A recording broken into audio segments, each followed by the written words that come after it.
Hola, soy Matías Zuluaga y voy a explicar cómo las ideas de los filósofos griegos influyeron en la obra de Marx y cómo ésta sirvió de base para implementar el comunismo en la Unión Soviética. Grecia, fundamento ético y político; Berlín, desarrollo teórico del marxismo; y Moscú, implementación práctica y su evolución hasta Khrushchev. El trayecto filosófico. De la polis griega al Kremlin soviético, una Grecia. Las raíces éticas y políticas. La filosofía griega antigua fue el primer laboratorio intelectual de Occidente para abordar las cuestiones fundamentales del bien, el mal, la ética, la moral y la democracia. Estos conceptos sentaron las bases para que pensadores posteriores, incluido Marx, pudieran formular sus críticas sociales. El bien y la ética. Filósofos como Aristóteles concebían la ética, la eudaimonia o vida buena, no como un asunto privado, sino como un proyecto colectivo inseparable de la política y la estructura de la polis, ciudad-estado. Para alcanzar el bien, el individuo debía realizar su potencial dentro de una comunidad justa. Marx, al desarrollar su teoría de la alienación, invierte esta idea. La sociedad moderna, capitalista, impide la realización del potencial humano, el ser genérico, proponiendo el comunismo como la estructura social que finalmente permitiría la vida buena anhelada por los griegos. Democracia y sociedad. La democracia ateniense, con su participación directa, sirvió como un modelo histórico y a la vez como un punto de partida para la crítica. Platón, por ejemplo, desconfiaba de la democracia y proponía una aristocracia de la razón. Marx, aunque admirador del mundo clásico, veía la forma política, como la democracia ateniense, como una superestructura que siempre reflejó las relaciones de clases subyacentes, una sociedad esclavista. Su propuesta iba más allá de la reforma política. Buscaba la abolición total de las clases para alcanzar una verdadera democracia social. 2. Berlín, Alemania. La fusión filosófica y el comunismo de Marx. Karl Marx desarrolló su pensamiento en el contexto intelectual alemán, especialmente en Berlín, donde estudió, fusionando la herencia greco-latina con la filosofía más avanzada de su tiempo, la dialéctica. Marx y el comunismo. El paso clave de Marx fue su crítica a la filosofía de Hegel y Feuerbach. De Hegel tomó la dialéctica, la idea de que la historia avanza mediante la lucha de opuestos o contradicciones, pero la invirtió. En lugar de ser una dialéctica de las ideas, Hegel se convirtió en una dialéctica de la materia y la economía, el materialismo histórico. De Feuerbach tomó el concepto de alienación, pero la trasladó de la religión al trabajo. Para Marx, el comunismo era el resultado inevitable de esta dialéctica histórica, una etapa superior de la sociedad sin clases ni Estado, donde la propiedad fuera colectiva y el trabajo se realizara de forma humana y consciente. El contexto intelectual y la psique. Aunque el desarrollo teórico del comunismo en Marx se centra en la economía y la sociedad, su marco temporal, mediados del siglo XIX, es anterior a la emergencia de la escuela psicológica moderna.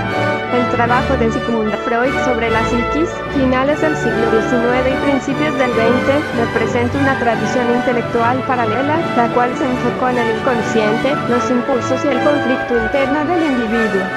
Si bien ambos, Marx y Freud, representan grandes maestros de la sospecha que desafiaron las ideas burguesas de su época, Marx diagnosticó el malestar humano en las estructuras socioeconómicas, lo externo, mientras que Freud lo hizo en la estructura psíquica, lo interno, siendo dos pilares distintos del pensamiento moderno. 3. Moscú. La praxis y el trayecto hasta Khrushchev. El comunismo teórico de Marx encontró su primera gran implementación en la Unión Soviética, tras la Revolución de Octubre de 1917, bajo la forma del marxismo-leninismo.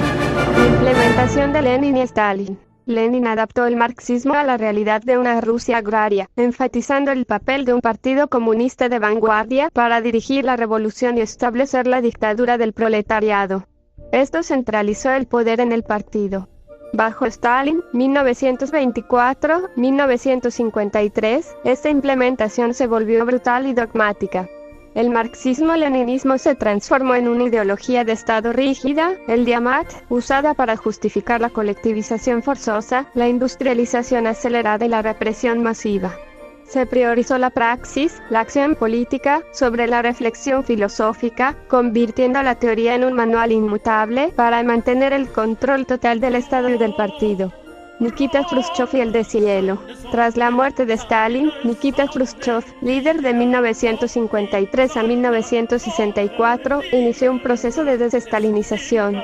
En su informe secreto de 1956, criticó los crímenes y el culto a la personalidad de Stalin, aunque no cuestionó el sistema comunista en sí. Implicaciones teóricas y políticas. Khrushchev introdujo cambios fundamentales. Fin de la lucha de clases interna. Postuló la tesis del Estado de todo el pueblo, sugiriendo que la dictadura del proletariado ya no era necesaria internamente, marcando un giro ideológico. Coexistencia pacífica. A nivel global, promovió la coexistencia pacífica con el capitalismo occidental, alejándose de la visión estalinista de una guerra inevitable y reduciendo la rigidez dogmática, lo que permitió un ligero deshielo cultural y un renovado, aunque limitado, interés en ramas de la ciencia y la lógica dentro de la filosofía soviética. Hola, soy Matías Zuluaga y voy a explicar cómo las ideas de los filósofos griegos influyeron en la obra de Marx y cómo ésta sirvió de base para implementar el comunismo en la Unión Soviética. Grecia, fundamento ético y político. Berlín, desarrollo teórico del marxismo. Y Moscú, implementación práctica y su evolución hasta Khrushchev. El trayecto filosófico. De la polis griega al Kremlin soviético, una Grecia. Las raíces éticas y políticas. La filosofía griega antigua fue el primer laboratorio intelectual de Occidente para abordar las cuestiones fundamentales del bien, el mal, la ética, la moral y la democracia. Estos conceptos sentaron las bases para que pensadores posteriores, incluido Marx, pudieran formular sus críticas sociales. El bien y la ética. Filósofos como Aristóteles concebían la ética, la eudaimonia o vida buena, no como un asunto privado, sino como un proyecto colectivo inseparable de la política y la estructura de la polis, ciudad-estado. Para alcanzar el bien, el individuo debía realizar su potencial dentro de una comunidad justa. Marx, al desarrollar su teoría de la alienación, invierte esta idea. La sociedad moderna, capitalista, impide la realización del potencial humano, el ser genérico, proponiendo el comunismo como la estructura social que finalmente